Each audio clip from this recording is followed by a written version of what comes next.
சரவண பவ அப்படிங்கிற மந்திரம். முருகப்பெருமானுடைய இந்த 6 எழுத்து மந்திரத்தை சடாட்சர மந்திரமாக நாம் எல்லோரும் அறிந்திருக்கின்றோம். இத ஒரு எழுத்து முன்னே ஒரு எழுத்து பின்னே இப்படி மாத்தி மாத்தி நாம போடுற போது நிச்சயமாக அவை வேறு வேறு பலன்களை தரும். சரவண பவ அப்படின்னு நாம உச்சரித்தால் அனைத்தும் நமக்கு வசீகரமாக மாறும்.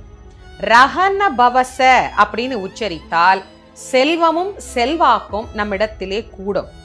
ஹனபவசர அப்படின்னு நாம உச்சரித்தால் நோய் பகை இவை நம்மை விட்டு ஓடோடி போகும்.